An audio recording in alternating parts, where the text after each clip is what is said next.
welcome to the Sacred Rainbow Warrior. Today we are talking about a very interesting topic that has come up on my journey, but I've witnessed it some let's say interviews online of people who have gone through really deep suffering on RTS, which is religious trauma syndrome. I didn't even know there was a name for this, but it's something personally that I've gone through, and I wanted to share this to help people to understand they are not alone and how to heal it. And I offer coaching on this as well. So, religious trauma syndrome is people who have been part of a cult or a religion, and their power and awareness, their innocence, everything has been either manipulated or taken. And when that person is lucky enough to be freed from that cult or toxic um, religion, tribe, the definition of a cult is interesting. It's really focuses around distorted beliefs in things which cause suffering, essentially. And when we leave those, when a person leaves those toxic beliefs, it creates a traumatic response in the system. And it can take years. Some people don't even ever get over it because they don't not even aware of it or how to heal it. And those people who have left those groups of toxic beliefs end up blaming themselves and going through a really deep energy of self-hatred and self-sabotage. And this is because they haven't cleansed that cult energy, that devil worship energy from themselves. And I'll be doing separate videos on devil worship and spirituality and religion because they're all very closely linked, and most people are not aware of the fact that they are even part of a cult, because society, in many ways, holds a cult energy. Because we are sold things, we are sold lies, and we buy them. I've had to go through cleansing, so much deep cleansing to cleanse out the addictions that I've had to devil worship. And it can be lies that we've bought and that we sell others. And most of the time, we're not aware of how deep these are. Like um, if I asked you, have you ever experienced the deep grief of losing your whole family? And you'd be like, no, I haven't. If your family's still alive, you'd probably be like, I haven't. But there are unconscious collective wounds that are absolutely there. I've had to go through them. And when I began my journey, I would have said, no, I haven't. But when I went through deep into my journey, I have had to experience that. It's the same with devil worship. I wasn't aware that I was going through RTS, let's say religious trauma syndrome. But I, when I was going through my healing journey, I kept having this memory coming up of when I just turned 1 years old, I believe. I think it was just around my birthday, and I was baptized against my will, and I remember just being really, really, really angry. I remember being held upside down and my head dipped in holy water, and my family were just watching, and I felt betrayed because it was done against my will. And this was an Akashic wound that went back generations of how I had been usurped, destroyed, and so many horrible things, and indoctrinated into the cult of the church, which essentially teaches you that God is not within you, but it's outside of you. And all these lies around manipulation of innocence. I've had priests pull my hair when I was 8 years old, trying to pull my hair out and drag me across the room. Really, really deep trauma, that deep-seated trauma that indoctrinated me into believing things which just simply weren't true, and buying the lie of hating the hatred of my own humanity, because that's what dogma teaches us.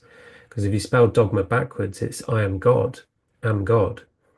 And if you know if you follow me and you follow my podcast, you know that I work deeply. I translate animal wisdom, and this is the wisdom of the dog, the priest, unconditional love compared to conditional love. And I'm going to do videos on the religion of atheism, where atheism is actually the fear of being judged by God. And there's all these different fears and distortions which create these cults. And the psychological impact of those is really deep, a lot of deep-rooted shame, grief and anxiety and self-punishment. And these express themselves through behaviors of narcissism. Like, for example, self-righteous narcissism is the expression of guilt through the choices we made. So somebody who's experienced, for example, you might find this a lot, I've noticed this a lot, that people who are churchgoers and they hold a distorted energy, they hold a very self-righteous energy, especially matriarchal. And this is the guilt from making and living with the choices and doubling down stubbornly on the fear-based and shameful choices they've made. For example, it's common knowledge that millions of children have been abused by the church, and yet people still continue to support the church. That's self-righteous, because they're continuing to buy the lie, and anybody that tries to question that, they express as self-righteous or like, oh no, you're wrong, because they're afraid to accept and deal with the shame and guilt, very guilt, of stealing of innocence, because that's what cult energy does. It steals innocence, because innocence is the most powerful form of love that we express as children. That's why children are targeted. And there's a lot of indoctrination and critical thinking around the fear of hell, punishment, or rejection by God. And this is a really fascinating one. Where I had to go through this, where I felt bullied by the church, bullied by God. Like, if you don't do this, then you're not good enough. And that's the lie I bought. And it took me decades to even acknowledge that, to acknowledge that I was part of a cult. And atheism's no different. It's no different. Any pigeonholing, it's this, it's this, it's this. It's just another cult, because it's just another form of separation, and that's what cults enforce. That's what they promote. They promote control, manipulation, separation, and thieving, stealing of power, and the selling of lies.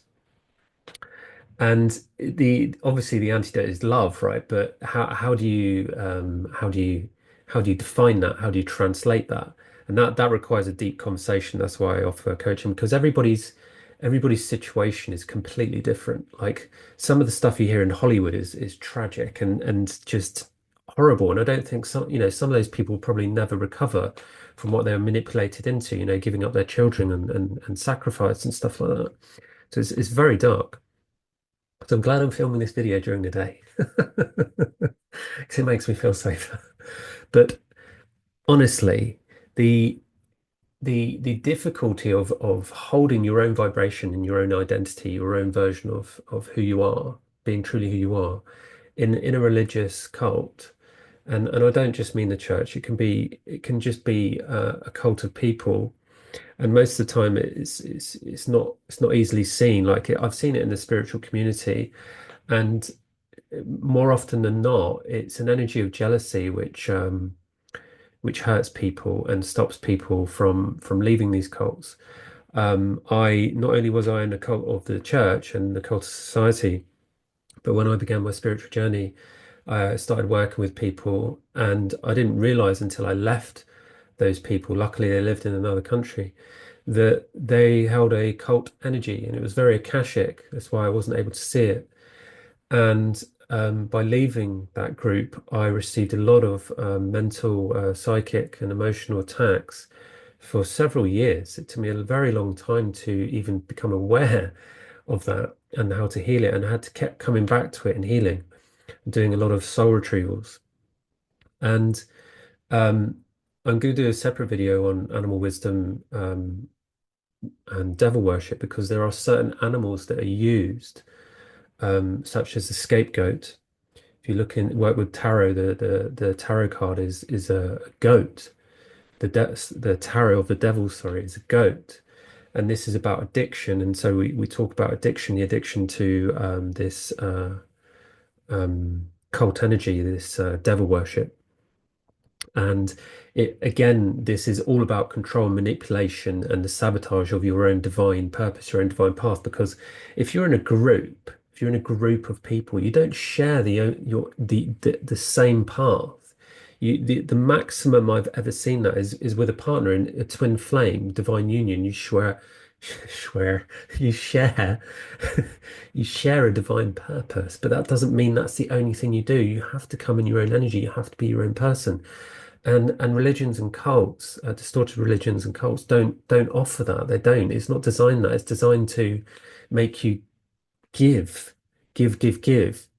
And it's very well hidden through lies and sabotage and jealousy. And it just stifles your individuality. That's what it does. I mean, it does not promote individuality at all. And devil worship is everywhere. I mean, it's on television, it's in our food, it's on the news, it's everywhere. And devil worship is essentially the addiction to lies. Yeah, that's what it is, the addiction to lies. And it dulls our senses. That's why so many people are addicted to it. And the antidote is coming back to your senses. And this is what I teach. How do you come back to your senses? And it's a journey.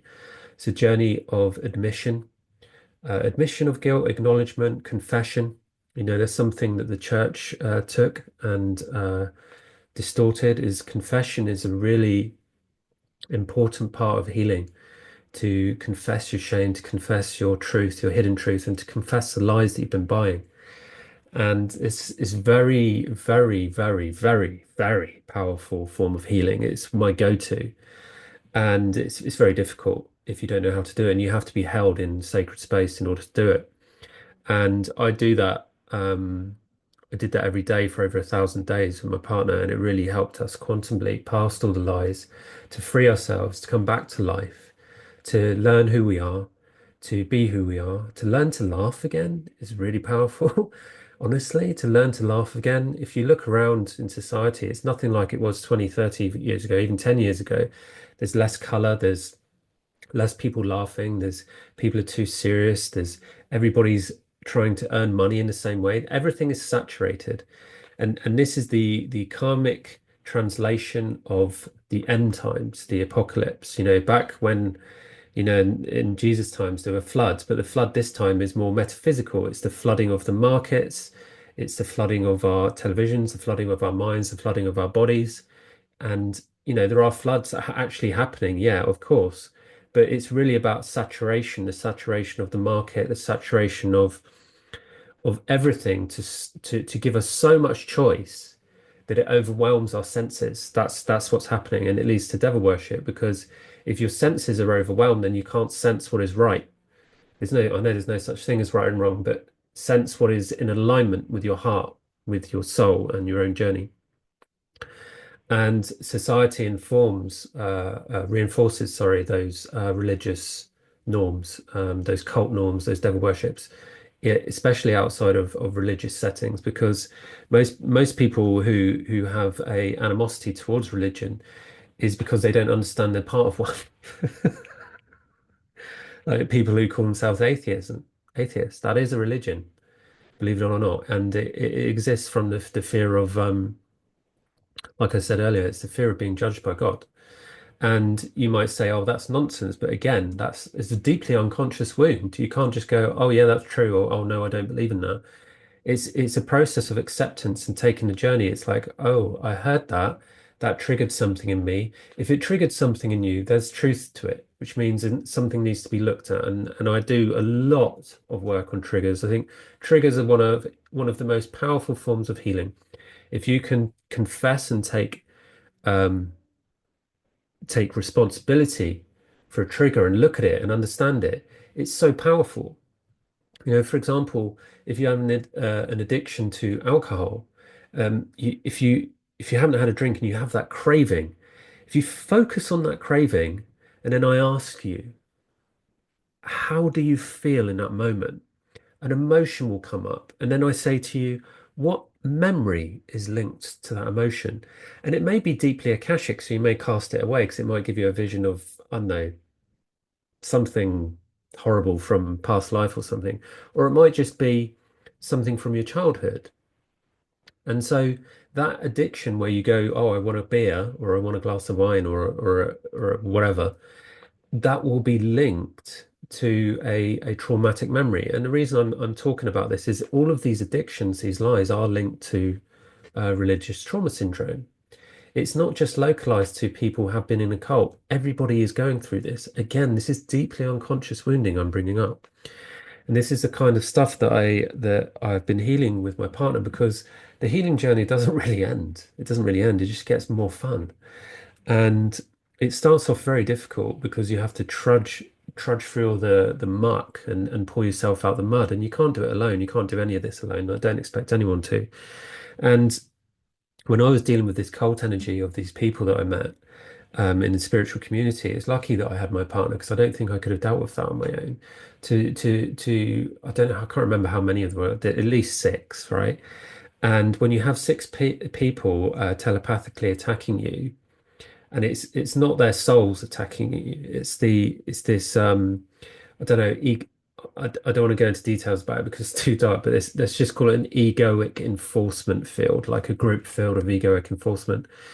When that reaches out, it's their shame that's they're not taking responsibility for their shame, and they send out that hatred. It's like saying, if I'm speaking about Donald Trump, for example, oh, Donald Trump's this, and that. If enough people say that, he'll feel it and he'll have a bad day, right? But if somebody's elevated enough and they stand in their own light and their own truth, they don't feel that because it's mirrored back. And so the clearing out of addictions is really important. It's really important. And so the healing of religious trauma syndrome is closely linked to healing the addiction of lies. So this can start really simply with changing your diet, something as simple as that, because um, buying um, sugar has an entity of addiction to slavery in it. And if you think about it, if you really, really think about it, gone really deep in this, if you really feel this in your heart, deep and high, deep and divine, addiction is slavery. And there's so many different forms of slavery as there are so many different forms of addiction. Because if you're addicted to something, then you're a slave to it. And this is how you break free from religious trauma syndrome. You have to acknowledge all the different places in your life where you are a slave to your own addictions. And it causes so many mental health, emotional health, soul health, spiritual health issues um, having to deal with this because it creates a lot of difficulty in trusting yourself because it gives power. Working in a cult and the healing from a cult gives it's very difficult because it gave a lot of power to your ego, and so the power of the ego, the voice of the ego, sometimes drowns out the voice of your heart, and that can make it very difficult, especially for men, I've found. And so I give a lot of integration coaching on how to come into the heart. And that's very difficult if your heart has been closed down. If you've been through cult issues, then your heart is probably closed quite significantly. And so there's a journey of opening that and healing that. And one of the main ways of doing that is expressing your voice like I'm doing now.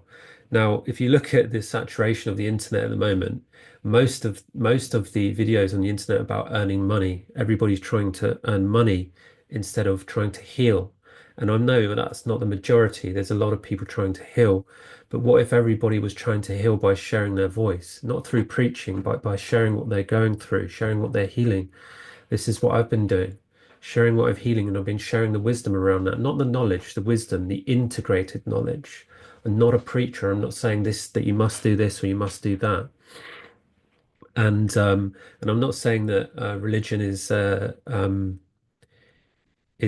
evil at all. I've spoke about this in previous videos, how religion is actually religion. It's about coming together. It's about um, holding light together. It's not about worshipping something outside of ourselves. The antidote to devil worship is actually self-worship. And I don't mean that in a narcissistic way. I mean that in a really, really deep, a really beautiful and deep self-worship to the inner child, to holding that part of yourself, your innate soul, your higher self, or your deep self, really holding that sacredly in your heart. So I'm really glad I can share that with you because it's really valuable. If you look at some of my videos on the Holy Grail that I did on Prophecy Walkers, my joint channel with my partner, you can see that I actually have an altar to my inner child, and it's really sacred to me. And I'm at a place where I'm strong enough that I can, in my vulnerability, I can share that. And so I'm sharing it because I'm putting myself out there for people who are lost, people who don't know the way, or people who think they know the way and they've been tricked. And this is again, this is religious trauma syndrome, being tricked to be taken down the wrong path. Is being misled. This is again, I'm going to do a video on devil worship. This is another animal. It's another animal that misleads us and takes us down the wrong path. And expressing the voice, like I'm saying, is really, really powerful antidote to becoming who you truly are, because you can't be who you truly are without a voice. It's very difficult. And expression of your voice is something I had to go through. It's very difficult if you've been shunned your whole life or shamed, because the power of the voice is just so huge. It's so huge. You look at anybody who's been a really powerful leader in their time. Like a great example, I always look up to John Lennon. I think John Lennon was an incredible man, and like most divine masculines, he was shot for his speaking of his truth, for speaking of love. And most of the reason bad things happen to us, I'm going to do a separate video on this, is because we don't listen to our soul, because we are misled through manipulation and addiction of devil worship.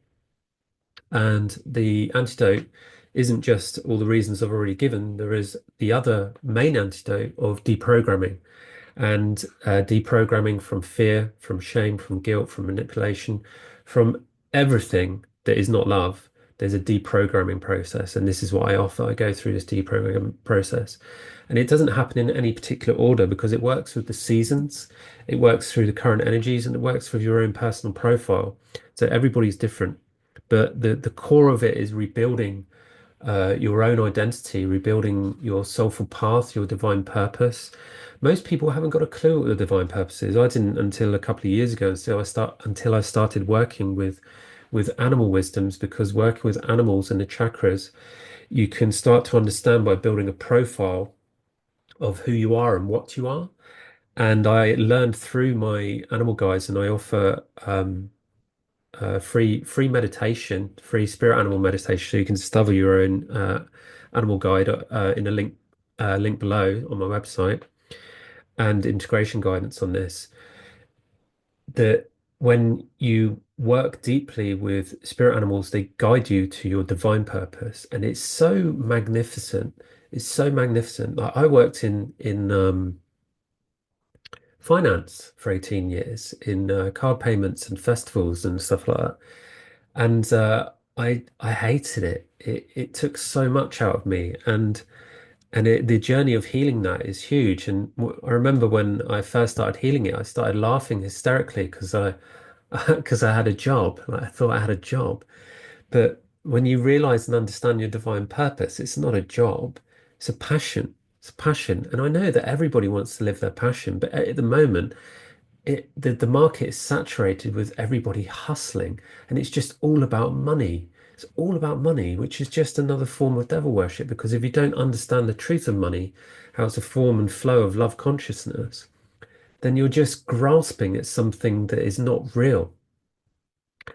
Now, one of the main antidotes, sorry, not an antidote, one of the main forms of support that I would like to mention is that you can't do this on your own. You can't do any form of long-term healing on your own, nor should you have to. It's important to reach out for help. And spirituality, like mental health is not mental, it is spiritual. And I'm going to put a book out on this. So I started in 2020 and I was going to forget about it, but I'm going to put it out there because spirituality and religion and mental health are completely intertwined. And it's all about exploring your beliefs outside of dogma, exploring your own beliefs and what you believe, and taking the journey on understanding the truth of your own beliefs. What I really want to say is that healing anything is absolutely possible. Trust in the process, trust in the journey. Healing is possible. Your journey is valid. Everybody's journey is valid. Everybody has their own. You're not alone. Millions of people walking this path. I'm walking this path, and even though I'm walking this path, sometimes I feel completely alone, but I know that other people are walking their own path. So I'm out here offering support for people who are going through it, and um, it's not easy, and I can't heal you for you, but if you work with me, we can heal you together, and this is how it works. You have to be willing to take responsibility for that, which is willing to heal.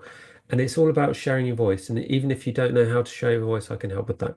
So check out my website, thesacredrainbowwarrior.com, and there's links below, free integration guide and free spirit animal meditation. Thank you for listening, and please spread the word. We are here. We are here. We are here. Thank you. Bye bye.